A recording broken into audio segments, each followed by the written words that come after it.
Hello, this is Ron Paul with your weekly update for Monday, February 9th.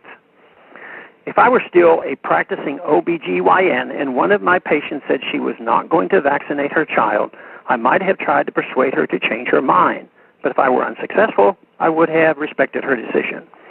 I certainly would not have lobbied the government to pass a law mandating that children be vaccinated even if the child's parents object.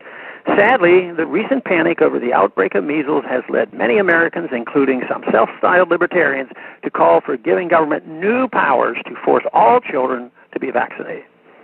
Those who are willing to make an exception to the principle that parents should make health care decisions for their children should ask themselves when in history has a limited infringement of individual liberty stayed limited. By ceding the principle that individuals have the right to make their own health care decisions, supporters of mandatory vaccines are opening the door for future infringements on health freedom. If government can mandate that children receive vaccines, then why shouldn't the government mandate that adults receive certain types of vaccines? And if it's the law that individuals must be vaccinated, then why shouldn't police officers be empowered to physically force resistors to receive a vaccine? If the fear of infections from the unvaccinated justifies mandatory vaccines laws, then why shouldn't police officers fine or arrest people who don't wash their hands or cover their nose or mouth or when they cough or sneeze? Why not force each right into vitamins in order to lower their risk of contracting infectious disease? These proposals may seem outlandish, but they are no different in principle from the proposal that government forces children to be vaccinated. By giving vaccine companies a captive market, mandates encourage these companies to use political influence to expand the amount and number of vaccine mandates. An example of how vaccine mandates may have led politics to override sound science is from my home state of Texas. In 2007, the then Texas governor signed an executive order forcing 11 and 12-year-old girls to receive the human papillomavirus vaccine, even though most young girls are not at risk of HPV.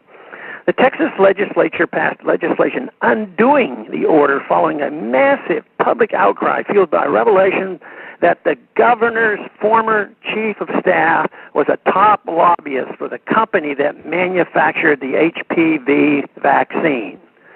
The same principles that protect the right to refuse vaccines also protect the right of individuals to refuse to associate with the unvaccinated. Private property owners have the right to forbid those who reject vaccines from entering their property. This right extends to private businesses' concerns that unvaccinated individuals could not pose a risk to their employees and customers. Consistent application of the principles of private property, freedom of association, and individual responsibility is the best way to address concerns that those who refuse vaccines should be able to infect others with disease. Giving the government the power to override parental decisions regarding vaccines will inevitably lead to further restrictions on liberty. After all, if government can override parental or personal health care decisions, then what area of our lives is off limits to government interference? Concerns about infection from the unvaccinated can be addressed by consistent application of the principles of private property and freedom of association. Instead of justifying new government intrusion into our lives, the vaccine debate provides more evidence of the need to restore respect for private property and individual liberty. Thanks for calling this update. A new update is placed on this number, 888-322-1414 every Sunday. The written text can be found on my Ron Paul Institute website at www.ronpaulinstitute.org and on my Facebook page. Thanks for calling.